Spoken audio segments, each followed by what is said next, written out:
여러분, 열린공감TV 지난 주말에 경짜장 썰전 보셨습니까? 널리 알릴 필요가 있어서 방송 내용을 다시 요약해서 여러분들께 알려드리려고 합니다. 사채 다음으로 지하 경제 중에 규모가 가장 큰 게 뭔지 아십니까? 바로 마약 시장입니다. 무려 20조에서 30조 규모로 파악되고 있다고 합니다. 여러분, 20억에서 30억이 아니에요. 20조에서 30조 규모입니다. 급성장한 국내 마약류 시장에서 가장 많이 남용되는 것이 필로폰인데요. 우리나라로 엄청난 마약들이 들어오고 있습니다. 지난번에 역대 두 번째로 74kg 규모의 필로폰이 들어왔다고 하지요. 여러분, 74kg인데요. 그게 230만 명이 맞을 수 있는 것이고 그 액수만도 2,200억이 넘는다고 합니다. 대단하죠. 74kg에 불과한데 말이죠. 잘만 숨겨오면은 떼돈을 벌 수 있는 거예요. 마약이 말이죠. 한국이 신흥 마약 시장으로 떠올랐다고 합니다. 공급이 확대되고 당연히 수요가 급증하기 때문이겠지요. 그리고 거래 채널이 많아졌다는 점입니다. 이런 상황에서 국가 공권력을 동원해서 마약 거래선을 모두 잡아들이는 것은 그 정부의 또 그 정부 치안 수사기관의 의무입니다. 당연히 그렇게 해야지요. 자, 그런데 말이죠. 세관이 뻥 뚫린 거 아닙니까? 아니, 몰라서 뻥 뚫린 게 아니라 세관 직원이 잘 모시고 가서 저기로 도망가라고 이렇게 또 안내해줬다는 거 아니에요? 자, 이 지금 한국으로 필로폰이 유입되는 경로가 크게 세 곳인데 중국 대만이 하나 있고 동남아가 하나 있고 멕시코 등 중미 남미가 또 하나 있고 중국 대만선은 2015년 대대적인 단속으로 아예 차단되고 있다고 하고요. 멕시코산도 거의 찾아보기 힘들다고 합니다. 자, 문제는 동남아산인데 이 중에서도 말레이시아산, 이게 가장 큰 문제라고 하는 것입니다. 윤석열 정권 들어서 말레이시아에 들어오는 마약이 급증했는데 무려 12배가량 급증했다고 합니다. 마약이 한국으로 들어오려면 여러분 들어올 수 있겠어요? 그럼 북한을 거쳐 와야 되는데 그런 위험천만한 경로는 존재하지조차 않습니다. 비행기 아니면 배입니다. 자, 그렇다면 당연히 세관을 통해서만 들어올 수 있는 겁니다. 몰래 밀수를 한다든지 그게 옛날에나 가능할 일이지 지금 그게 가능성이 있는 얘기겠어요? 자, 세관을 통과한 마약들이 국내에서 팔린다고 보시면 되겠습니다. 자, 그래서 세관을 피해서 몰래 들여오는 경우는 종종 있는데 자, 이번 경우는 말이죠. 세관이 어서 오세요 이랬던 거 아니겠습니까? 너무 이상하지 않습니까? 이 미쳤나요? 자, 그런데 말이죠. 그렇게 통과시켜줬던 세관 직원 중에 관여자 한 명은 바로 그 휴대폰을 포렌식을 한 거예요. 민간 차원에서 포렌식을 했단 말이죠.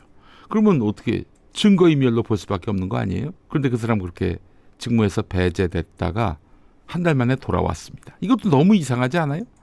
그게 뭡니까? 구속을 시켜서 아예 그냥 깜빵에서 콩밥 먹게 만들어야지. 요즘 콩밥을 주지는 않는다고 하대요. 예. 아니, 근데 그 사람을 복직을 시켰다? 이게 이상해도 너무 이상한 겁니다. 자, 윤석열 정부는 말레이시아산 마약이 한국에 들어오는 것을 막기 위해 말레이시아 정부와 공조해서 마약과의 전쟁을 선포했는데요. 대대적인 검거 작전도 벌였다. 그런 얘기도 나옵니다만은 이번 사건을 보면은 그렇지도 않다라는 게 느껴지지 않습니까? 시가 2,200억이 넘는 상당의 필로폰을 국내에 유통한 국제연합 마약 조직이 서울 영등포 경찰서 백혜룡 경정 수사팀에 의해서 검거가 됐습니다. 지금까지 경찰에 적발된 순수 필로폰 유통량 가운데 두 번째 규모라고 하는군요. 자, 이 사람에게는 상 정도가 아니라 몇 계급 특진도 아깝지 않을 그런 엄청난 성과를 보였는데 근데 이 백혜룡 경정은 지금 좌천이 됐어요. 용산이 매우 심각하게 보고 있으니 사실상 수사하지 말라. 세관 조사는 하지 말라. 이런 지시가 내려왔다는 거예요. 자, 여러분, 이거 그냥 일과적인 해프닝이라고 볼 수 있겠습니까? 이 권부, 특히 그 대한민국 최고 권력자가 아니고서는 지시할 수 없는 일을 지시했단 말이죠. 그렇죠. 자, 이런 가운데 세관을 통하지 않고도 들어올 수 있는 길이 있긴 있더군요. 그게 뭐냐? 대통령과 배우자의 외교 행랑입니다. 예, 외교 행랑. 이거는 검색대에 오르지도 않고요. 예, 검색대에 오를 수가 없지. 대통령의 그 행랑인데. 뭐 물론 거기에 뭐 마약이 실려서 들어왔다 그 얘기하는 건 아니에요. 뭐 그건 모릅니다. 제가 확인한 바도 아니고. 그런데 세관 아니면 외교 행랑인데 참 이해를 할 수가 없어요. 자, 그런데 말이죠. 열린공감 TV가 보도한 내용 이제 보실 텐데 이게 말이죠. 제가 평소에 늘 하는 얘기 바로 이상하면 그녀부터 의심하라. 그러고 있잖아요. 또 의심하지 않을 수 없는 상황이 되어버렸습니다. 영상 함께 보시겠습니다. 저희가 이 사건이 터지기 전에 열린공감 TV가 주목하고 있었던 곳은 최은순이 있었던 온요양원이었습니다. 김진우. 네, 김진우. 예. 김진우와 최은순이. 그 두 명이 있는 그 온요양을 주목하고 있었는데 네. 온요양에서 들락달락거리던 그 차를 저희가 주목을 했다고 말씀드렸잖아요. 예. 이 차주를 찾기 시작을 했어요. 그 차주의 행방을 찾아냈어요. 네. 그 이 차주가 최모 씨라는 분인데 이 사람에 관련된 제보를 받았습니다. 예. 한번 제보를 제언을 했는데 들어보시겠습니다. 네, 회장 말레이시아에서 사업하는 사람 맞고요. 저는 를 통해 말레이시아 살 때 소개받아서 공도 좀 몇 번 같이 치고 밥도 먹고 했던 사이입니다.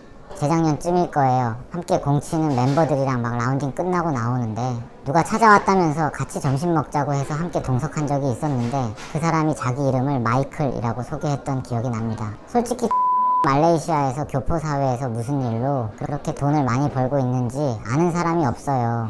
그게 정말 이상해요. 네, 제안을 했는데 이상하지요? 아까 말씀드린 것처럼 바로 이 차의 주인이 저 마우바우의 차주가 마이클 네. 최인데 아니야. 이 차주가 마이크 최라는 사람과 함께 골프를 치는 멤버인데 거기서 이제 소개를 받은 거죠. 소개를 받았는데 그 마이클이라는 사람이 이번에 잡힌 거예요. 이번에 그 말레이시아산 관련돼서 그래요? 주범으로. 오. 마이클이 그 마이클인지는 솔직히 잘 모르겠어요. 네. 제가 그 얘기를 들었을 때 소름이 쫙 쏟았거든요. 근데 그러면은 소름이 돋았거든요. 근데 문제는 김건희의 동생이 있습니다. 그 사람이 현재 말레이시아에서 살고 있습니다. 지자스. 여기까지입니다. 하나, 둘, 셋, 끝! 네, 자세한 내용은 열린공감TV 지난주 토요일에 올라온 경짜장 썰전을 시청하시면 되겠습니다. 소상히 그 내용을 보실 수 있겠습니다.